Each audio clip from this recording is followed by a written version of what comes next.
number 5. A stock price grows according to the function p of t is equal to 50 into e की power 0.05t. Find the limit of p of t at t approaches to infinity and calculate the price after 10 years. तो पहले आपने limit अगर t हमारा approach कर रहा हो infinity को तो p of t क्या होगा, और सेकंड आपके पास आफ्टर 10 years हमारे पास प्राइस क्या होगी. तो सबसे पहले फर्स्ट पार्ट को सॉल्व करेंगे. हमारे पास p ऑफ t जो फंक्शन है वो हमारे पास क्या है, p of t is equal to 50 into e की पावर 0.05 t. अब t किसको अप्रोच कर रहा है, इन्फिनिटी को. दोनों तरफ लिमिट ले लें. Limit t approaches to infinity, p of t is equal to limit t approaches to infinity 50 e की पावर 0.05 t. अब यहां आप लिमिट पुट कर दें 50 e की पावर 0.05 इंटू इन्फिनिटी. तो क्या बन जाएगा मेरे पास 50 इंटू ई की power infinity which is equal to infinity. E की पावर इन्फिनिटी किससे बराबर होता है, इन्फिनिटी के.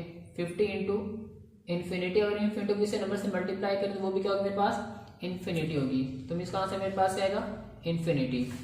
सेकंड आपके पास calculate the price after 10 years. अब आपने प्राइस कैलकुलेट करनी है आफ्टर 10 years. तो आपका जो फंक्शन है वो क्या मेरे पास p of t is equal to 50 e की पावर 0.05 इंटू टी. आपने आफ्टर 10 years फाइंड करना है, means t is equal to क्या मेरे पास 10.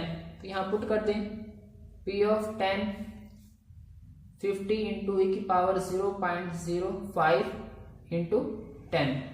इसको सॉल्व करें 50 e की पावर इसको मल्टीप्लाई करेंगे 0.5 और 0.5 इसको आप सॉल्व कर लें. तो सॉल्व करने मेरे पास क्या बनेगा, ये 50 इंटू ई की पावर 0.5 यह आपके पास आ जाएगा 82.44. p ऑफ 10 आपके पास क्या आ गया 82.44 which is the price after 10 years. ये मेरे पास क्या है, price after 10 years. Which is the price after 10 years. Question number 6. The factory's cost function is given as c of x is equal to 10x plus 500 if x less than or equal to 100, 12x plus 300 if x greater than 100. Is the cost function continuous at x is equal to 100. हमने check करना है कि हमारे पास जो given function है वो continuous है या नहीं at x is equal to 100 पर. तो उसके लिए हमें क्या चाहिए, लिमिटिंग वैल्यू चाहिए और एक्चुअल वैल्यू चाहिए. तो मेरे पास सबसे पहले एक्चुअल वैल्यू.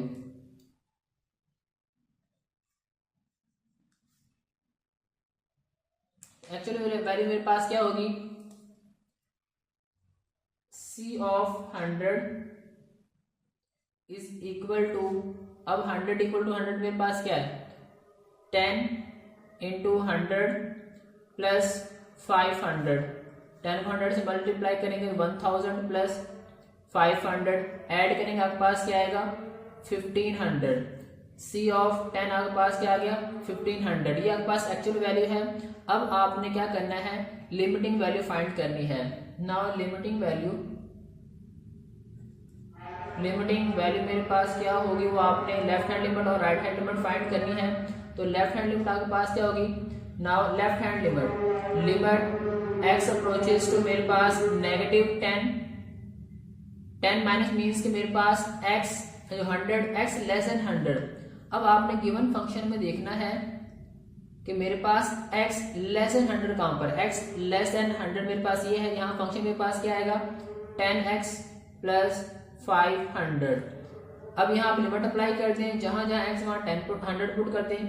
10 इंटू 100 प्लस 500 इसको मल्टीप्लाई करेंगे 1000 प्लस 500 ऐड करेंगे मेरे पास आएगा 1500. तो लेफ्ट हैंड लिमिट मेरे पास क्या आ गई 1500. अब राइट हैंड लिमिट, तो राइट हैंड लिमिट मेरे पास क्या होगी, limit x approaches to 100 plus means right hand limit f of x is equal to limit x approaches to 100 positive. अब आपने देखा ना x ग्रेटर देन 100 कहाँ पे, ये x ग्रेटर देन 100, तो फंक्शन मेरे पास क्या है 12x प्लस 300। लिमिट अप्लाई कर दें, क्या होगा पास 12 इंटू 100 प्लस 300, मल्टीप्लाई करेंगे मेरे पास क्या होगा 1200 प्लस 300 इज इक्वल टू 1500। अब देखना था कि फंक्शन कंटिन्यूस है या नहीं, तो हमारे पास left hand limit right hand limit और जो फंक्शन है वो क्या है इक्वल है, because limit x approaches to 100 minus f of x वो बराबर है limit x approaches to 100 plus f of x के, और ये दोनों आपस में बराबर है 1500 के। अगर आपस में इक्वल है इसका मतलब क्या कि लिमिट एग्जिस्ट करती है, यानी लिमिट एग्जिस्ट, अगर लिमिट एग्जिस्ट करती है तो पहले से हमारे पास लिमिट एग्जिस्ट कर गई। अब हमने देखना है कि हमारे पास इसको कहते हैं जिस therefore limit x approaches to 100 F of x is equal to क्या आ गया 1500।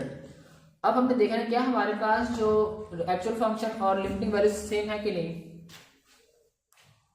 Limit x approaches to 100 F of x is equal to c of या f ऑफ 100, वो दोनों किसके बराबर मेरे पास 1500 के।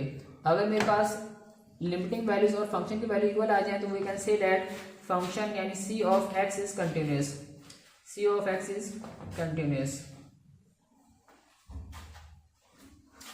Eight x is equal to 100। Question number 7.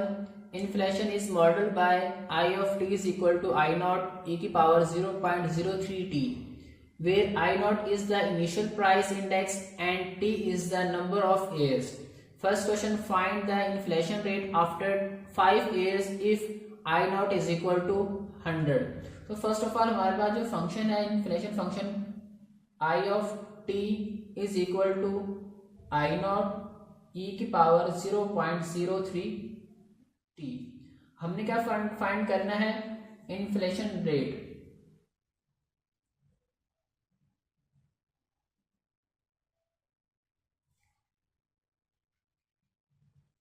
वो हमारे पास बराबर होता है I of T minus I naught over I naught multiply by 100%। अब आई ऑफ टी मेरे पास यहाँ पे हमने किस पे फाइंड करना है एट 5 ईयर्स, तो यहाँ मेरे पास टी क्या है 5 ईयर, तो हम आई ऑफ ये फाइंड करेंगे टी इज इक्वल टू 5 और आई आपके पास क्या आई नॉट क्या है 100, यहाँ पुट करें। पहले आप ये फंक्शन फाइंड कर लें, I of 5 is equal to I naught which is equal to 100 e की पावर 0.03 इंटू 5। इसको आप सिंप्लीफाई कर लें, 100 इंटू ई की पावर को मल्टीप्लाई करें आपके पास आएगा 0.15। इसको आप सिंप्लीफाई करें तो आपके पास क्या आ जाएगा 116.18। ये आई ऑफ 5 आ गया, इस वैल्यू यहाँ पुट कर दें तो मेरे पास इन्फ्लेशन रेट क्या होगा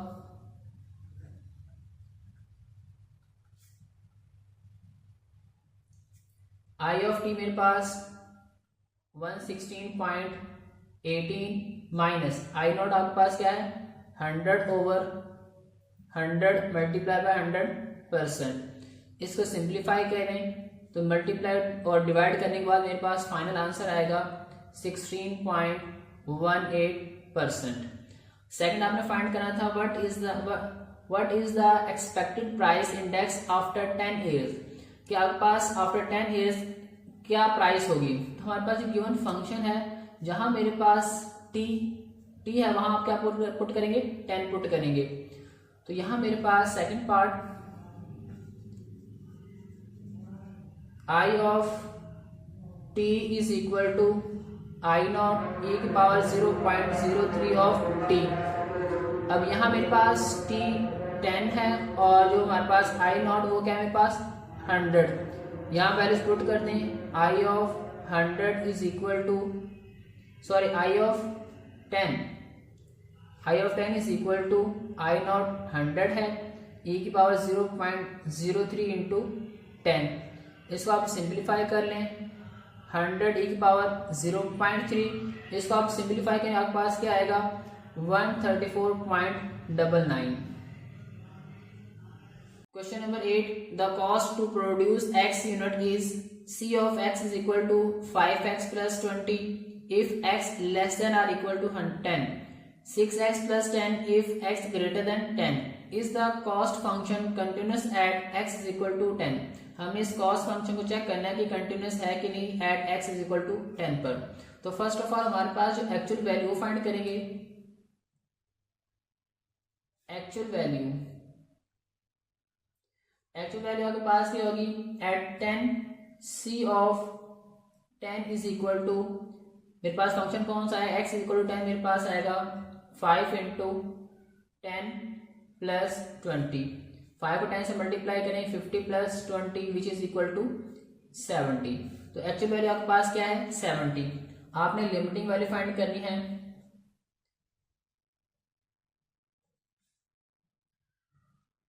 लिमिटिंग वैल्यू, अब लिमिटिंग वैल्यू आपके पास क्या होगी, आपने लेफ्ट हैंड लिमिट और राइट हैंड लिमिट दोनों फाइंड करनी है। Now left hand limit, limit x approaches to 10 negative, c of x is equal to limit x approaches to 10 negative. इसका मतलब क्या है कि आपने फंक्शन देखना x लेस देन 10, तो x लेस देन 10 मेरे पास ही इसका फंक्शन क्या है 5x plus 20।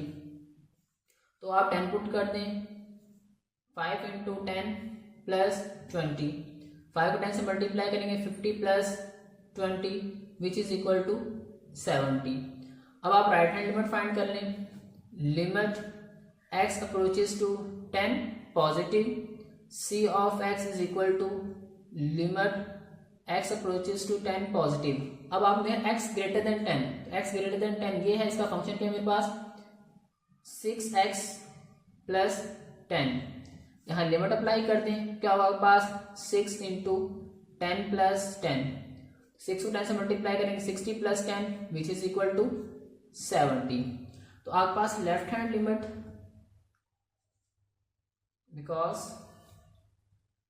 Left hand limit, limit 10 approaches to x approaches to 10 negative, c of x बराबर है limit x approaches to 10 positive c of x।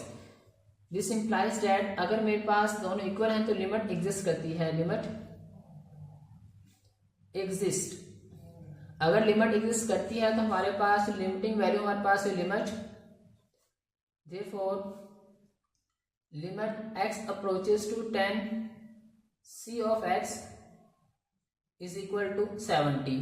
Limit हमारे पास exist करती है, हमने चेक करना है कंटिन्यूस है या नहीं, तो हमारे पास लिमिटिंग वैल्यू और एक्चुअल वैल्यू इक्वल होनी चाहिए। तो एक्चुअल वैल्यू मेरे पास क्या है c ऑफ 10, c ऑफ 10 बराबर होना चाहिए limit x approaches to 10 c of x के, और दोनों के आंसर क्या है 70 70। तो हम कह सकते हैं हमारे पास जो given function c of x है वो कंटिन्यूस है at x equal to 10। So c of x is continuous at x is equal to 10। तो इस तरह हमारे पास चैप्टर नंबर 12 भी कंप्लीट हुआ।